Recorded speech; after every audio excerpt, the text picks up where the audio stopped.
¿qué sucede con los nudges? Estos no suponen ningún tipo de beneficio, pero tampoco de perjuicio material. Son parte, digamos, de una estrategia más individualista que tiende a entrar en una esfera psicológica del individuo o a entrar como en lo que puede ser su balance del costo o el beneficio de comportarse de una determinada manera.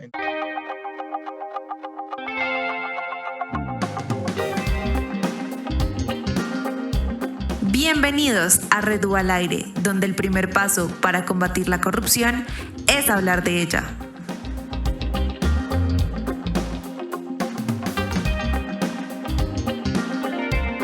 Bueno, hola Juan, bienvenido a nuestro podcast, a nuestro episodio del día de hoy. Hola Pachis. Y bueno, hoy tenemos un tema súper curioso y de verdad que queremos profundizar con esta herramienta que se llama Nudge, si no estoy mal. Y bueno, nos gustaría saber qué es Nudge y pues hemos sondeado algunos significados y básicamente el concepto se trata como de dar un empujoncito o impulsar algo, pero bueno, queremos saber más sobre esta herramienta, si se podría decir, sobre este mecanismo. Y pues hoy como invitado tenemos a Juan David Winston, que nos va a tocar un poco más de este tema y nos va a decir cómo este concepto se relaciona con la corrupción o con la lucha contra la corrupción. Entonces, Juan David, bienvenido a este programa, de verdad, muchas gracias por estar aquí, por participar y nada, le doy paso a Pat para que empecemos nuestra conversación. Bueno, gracias, Lau. Gracias a ustedes por invitarme. Gracias, bueno, Juan, muchas gracias por aceptar la invitación. Para los que nos escuchan, Juan es parte del equipo de la red, él está en el Centro de Investigaciones y bueno, es muy valioso tenerte aquí hoy. Pues nada, queríamos arrancar empezando como con un pequeño contexto y entendiendo pues qué herramientas existen actualmente en Colombia como para combatir la corrupción. Y pues esto porque si los nudges son una nueva herramienta, pues digamos, ¿cómo estamos en ese sentido? ¿Qué herramientas existen ya? Bueno, nosotros partimos de la base de que dentro de las políticas públicas, esencialmente, para controlar el comportamiento de las personas, se tienden a manejar dos que nosotros dentro de la publicación procuramos distinguir mucho, que son los incentivos, ya conocidos por todos, y las restricciones o prohibiciones. ¿Qué sucede? Que los nudges tienden a ser algo controversial porque no están ni de un lado ni del otro. Son como, los podríamos definir con una frase que nosotros utilizamos y fue ni garrote ni zanahoria. ¿Por qué no son zanahoria? Porque no nos están ofreciendo ningún tipo de beneficio material como lo hace un incentivo para comportarnos de una determinada manera o para realizar una actividad X, como por ejemplo pagar nuestros impuestos, que si yo les digo a ustedes, pagan temprano sus impuestos y yo les voy a dar un descuento, o no paguen sus impuestos y yo les voy a poner una multa, son un castigo o prohibición que puede ser, digamos, no está permitido pagar impuestos luego de la fecha o si se pagan de manera temprana, pues simplemente se recibe el beneficio. Ahora, ¿qué sucede con los nudges? Estos no suponen ningún tipo de beneficio, pero tampoco de perjuicio material. Son parte, digamos, de una estrategia más individualista que tiende a entrar en una esfera psicológica del individuo o a entrar como en lo que puede ser su balance del costo o el beneficio de comportarse de una determinada manera. Entonces, ¿qué estrategia se puede utilizar para pagar impuestos? En diferentes países, creo que fue en el Reino Unido y también en los Estados Unidos, donde se enviaban cartas que decían que pagar impuestos es bueno. Entonces, hagan de cuenta que yo les envío el predial a ustedes un mes cualquiera y les digo, pagar el predial es bueno. Mira a sus vecinos, ellos han pagado ya tantas personas pagaron, porque usted no lo hace.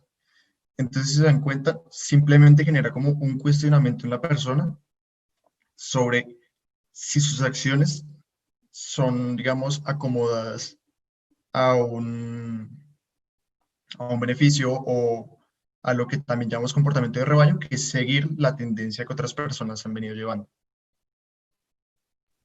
Bueno, o sea, básicamente yo creo que es una herramienta efectiva porque no necesariamente tiende a ser reactiva, sino más bien preventiva, ¿no? Como que trata de ponerle como a la gente decir, oiga, mire lo que pasa si usted no hace esto. Y algo que me llamó muchísimo la atención fue la publicación que ustedes hicieron en Instagram, como no vea esta imagen. Y uno de ser humano psicológicamente, la curiosidad, como dicen por ahí, mató al gato y le di clic a la imagen y pues entendí esa dinámica de noche, como no sé si se podría llamar como un juego psicológico, no sé si se podría definir de esa manera, pero yo lo sentí así, me pareció curioso y me pareció buenísimo porque como que al hacer el ejercicio, como que uno es más consciente de las cosas, como de la acción que no debí o que debí hacer y en el tiempo oportuno.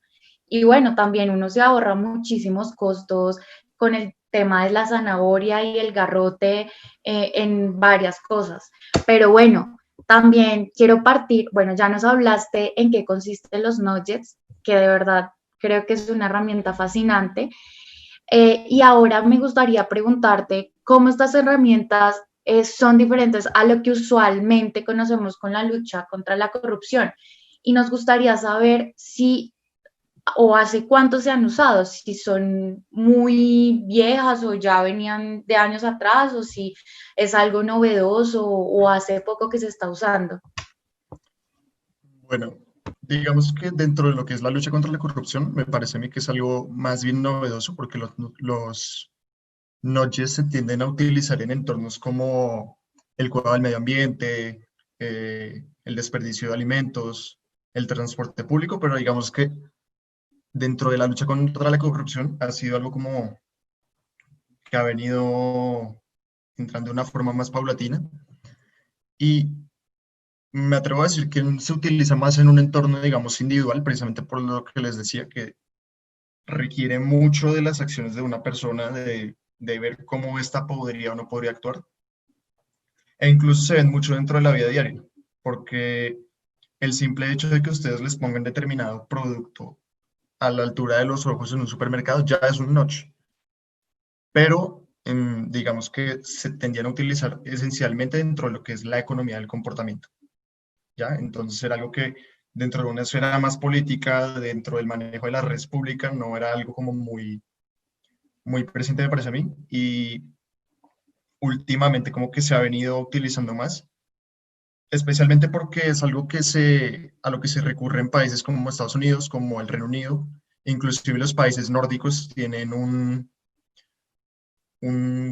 gran, digamos, abastecimiento de lo que son políticas en, en todo esto de los nudges, pero en pocas palabras podríamos decir que es algo muy novedoso y que se podría venir adentrando más aquí en el contexto de nuestro país. Ok, me parece bien curioso una cosa de, pues un poco con lo que decías y recordando la investigación para el episodio, más allá de obviamente la investigación que ya hicieron desde el centro, pues ya un poco más para el podcast, para entender un poco en qué consistía el notch a nivel general. Había un tema bien curioso y era que encontré un artículo que hablaba sobre que el notch puede romper como con la libertad de las personas, pero me parece chistoso porque pues una norma es más impositiva, ¿no? Un notch es como pues algo que influencia, pero no se impone como una norma. Entonces me parece como una diferencia importante o pues incluso es un debate hasta interesante, ¿no? Como que hasta qué punto eso de verdad infringe la libertad, siendo que una norma es pues mucho más, no sé, como psicorrígida. En ese sentido, como, eh, no sé si esa es una diferencia importante, como que no se interpreta como una afectación a la libertad, al menos visto así pues en principio. Puede que la gente no ni siquiera entienda que está siendo sujeta a un notch que pretende hacer algo bueno para la persona, en últimas. Claro, yo diría por el contrario que más bien son políticas que tienen a la libertad, los académicos que argumentan acerca de ellas. El más conocido, que es Cass Sunstein, profesor de Harvard, él es alguien que tiende más a estas ideas liberales, entonces él es alguien que prefiere un intervencionismo del Estado muchísimo más pequeño y por eso teoriza tanto en políticas que van por una vertiente individual y no por una vertiente jerárquica, que son, digamos, las normas, que abarcan todo lo que es un público o una cantidad de personas ya establecida. Entonces, ¿por qué se dice que van en contra de la libertad? Precisamente porque, por algo que tú mencionabas, es que se dice que los nudges atentan contra la capacidad de elegir. ¿Por qué? Porque se piensa que es un juego, una manipulación que se realiza sobre la capacidad de las personas para determinar qué camino para ellos es más correcto. Pero no es así, precisamente porque no te están poniendo una norma, no te están diciendo haga esto, te están facilitando una opción o te están diciendo qué podría ser bueno, pero no te están diciendo qué es bueno o qué es malo. Entonces, por ejemplo, el más clásico de los ejemplos es el GPS. Cuando tú abres Google Maps y dices quiero ir a tal lugar, Google Maps te da como 3, 4 rutas para que tú vayas, pero si tú dices a mí esto no me sirve ninguna de las tres, yo conozco una mejor, pues no pasa nada, yo estoy eligiendo qué es lo que me sirve más a mí, pero en últimas, lo que hace todo esto es facilitarme una opción determinada para que así un comportamiento que podríamos llamar no deseable o que no necesariamente tenga que ser, digamos, acorde a ciertas normas sociales, se vea ejecutado. Yo quiero decir algo ahí, y es que eso es cierto, o sea, y además como que el tema de las normas y de las leyes como que no ha sido, considero yo que ha sido algo obsoleto. Y acá la gente, por lo normal, o sea, a veces uno se pasa la norma por la galleta, como dice por ahí, y pues esta herramienta a uno también le da la posibilidad de elegir y además es una herramienta amistosa, amigable y no es, o sea, considero que no es tan costosa y de verdad que al entender también el sentido que tiene la herramienta, que en este caso es algo necesario y fundamental para el país, que es la lucha contra la corrupción, creo que uno dice como es esencial, es fundamental y tiene mayores beneficios que costos, digamos, de los que ha traído la corrupción a lo largo de los años.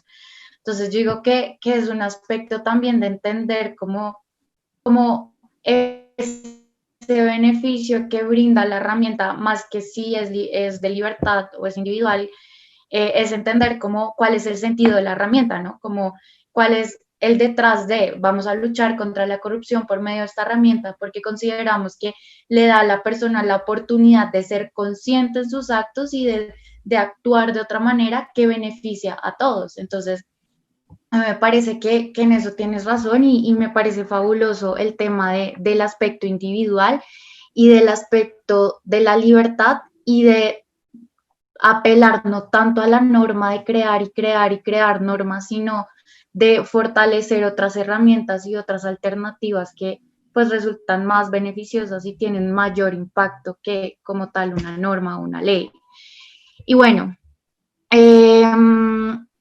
a nosotros nos gustaría saber, ya para finalizar, Juan, es como es necesario hacer como un estudio previo de población para implementar estas herramientas y también cómo se han venido aplicando, digamos, en los ejemplos que nos acabaste de mencionar en Estados Unidos o en Inglaterra, como ejemplos más concretos o en políticas más concretas y cuáles han sido como los resultados en ese sentido y ya es como lo que queremos saber. Bueno, podría decirse que tienden generalmente como a los rangos de edad de una población económicamente activa, diría yo, esencialmente porque para efectos de lo que son, digamos, asuntos fiscales, que es lo que he visto que hay más, porque lo que les decía, el resto van mucho a la parte de cuidado ambiental y de preservación de ciertos recursos que ya no entran tanto dentro de la esfera que estamos estudiando. Podría decirse que van más a esas personas que tienen la posibilidad digamos, ejecutar con total libertad un comportamiento cualquiera, como el de pagar o no pagar un impuesto, porque soy dueño de X cosas, soy empresario, y se ha visto que realmente son muy útiles. Esencialmente por eso, porque mantienen la libertad de la gente y porque gracias a este comportamiento de rebaño y gracias a que permiten, digamos, contrarrestar sesgos cognitivos, es decir, una manera muy marcada de comportarse de cada persona, como invaden esto, o bueno, no lo invaden, pero se interfieren, como que logran que el resultado sea más bien grande, aunque no se espere, porque uno dice, oiga, ¿cómo enviarle una carta a las personas diciéndole, usted está pagando impuestos, usted es bueno, y mandarle una carta a una persona que está diciendo, usted no paga impuestos, ¿qué pasa? 250.000 personas lo están haciendo porque usted no. Es algo que genera cierta intriga. Inclusive, había otro ejemplo, y también lo pusimos en la publicación, que va respecto a la firma a la hora de llenar ciertos documentos que pueden tener un carácter importante, a saber, los que se llenan en una notaría, los que se envían para ciertos pagos, no sé, infinidad de documentos que se podrían falsificar o que se podrían, digamos, alterar para no entregarse de la manera debida, se empezaron a ver de una mejor manera, precisamente porque las personas, como tú ya lo decías, se cuestionan más sus actos, se cuestionan más la manera en que van a comportarse o en que van a realizar una determinada acción. Ahora mismo no les tengo cifras exactas porque me tendría que sentar a revisar los ejemplos uno por uno porque ahora no los tengo muy presentes todos estos resultados, pero realmente han sido muy efectivas.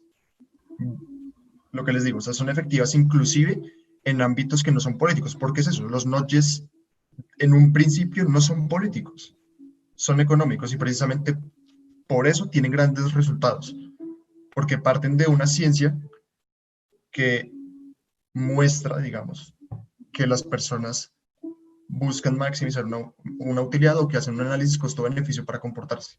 Entonces, el ver que esto facilita opciones y facilita opciones que se han establecido con miras a que la gente se comporte de una mejor manera, es lo que logra grandes resultados. Es como si estableciéramos todo un marco de acción antes de implementarlo, si dijéramos la población va a ser esta, en tales lugares, con tal propósito, y viendo que el problema es este. Y es como si se lograra, en efecto, prever la manera en que una persona va a comportarse, y por eso dan grandes resultados. Porque entran en este análisis que inconscientemente podríamos decir que se hacen normalmente.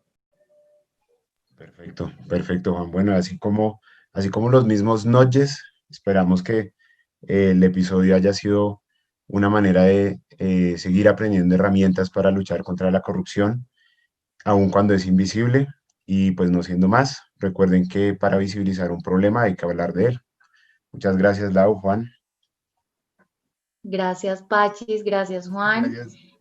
Nos pueden también seguir en nuestras redes, Pachis. Sí, señora. Nos pueden seguir en nuestras redes sociales, en Instagram como Red Raya al Piso UA, en Twitter como Red Raya al Piso UA igualmente, y en Facebook como La Red UA. Queremos agradecer también a todo el equipo que hace el podcast posible. Y nada, si les gustó este episodio, por favor, compártanlo. Y nos seguiremos viendo en nuevos episodios. Yo quiero decir algo último y es, hay que seguir siendo creativos para luchar contra la corrupción y contra todo flagelo que atente contra el bien común. Y los nudges me pareció fascinante. Muchas gracias, Juan, muchas gracias, Pachis, y bienvenidos, que estén muy bien.